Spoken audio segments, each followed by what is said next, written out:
Hello, my name is Osvaldo Gomez, and I'll be teaching her how to play the cello today. Now, before you begin playing a cello, you always want to make sure you have the right posture. And there are 3 points of contact you want. 1, 2, and then behind your left ear is your third point.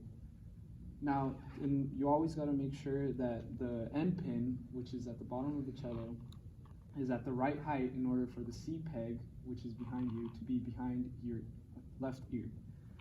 And there's always a rock stop in order to keep the cello in place, because without it, you'd be sliding and it'll ruin your playing.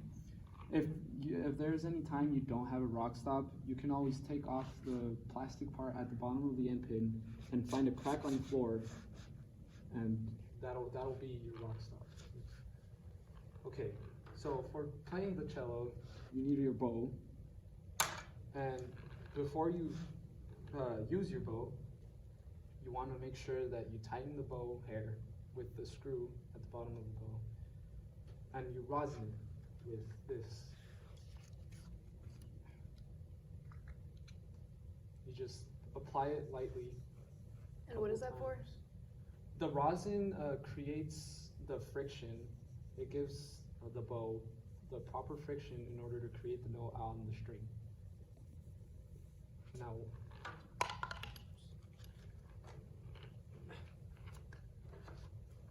for the bow grip that you want to think of it as if you're holding a pencil or lifting yourself on a bar. You lift it up and keep your hand relaxed. However that placement is, then you just let it drop it down onto the cello, and that'll be your general idea. So why don't you give it a try?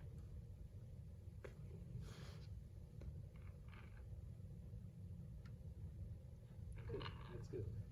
Now, the string notes from the lowest would be C, the next one G, then D, and the highest would be A. Those are the 4 main string notes that where you don't have to put any fingers down. Those were the notes that would be coming out. So why don't you try playing each note? Okay. Okay, and you got to remember to always keep your left hand up. That'll be your first position. Even if you're not putting any fingers down, you want to keep that there.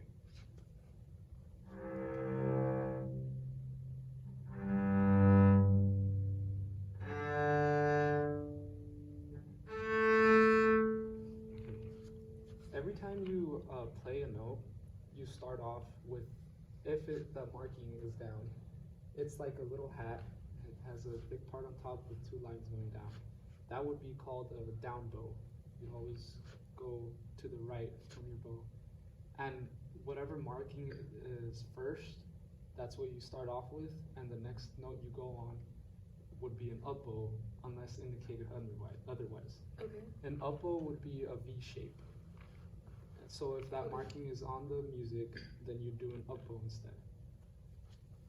There are also 2 other important markings, which would be pizzicato and arco. Pizzicato is just playing the string with your finger. Now, in order to do that, you could put your bow down if you'd like. You put your right thumb on the fingerboard, and your index finger would start plucking.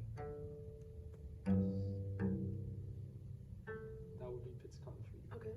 Now arco is what you were doing just now. It's the exact opposite. You play with the bow. Okay. Okay. Just like that? Yeah, why don't you try playing a D major scale, which would be on the D string, and the scale would go open, 1, 3, 4, open on A string, 1, 3, 4. Okay.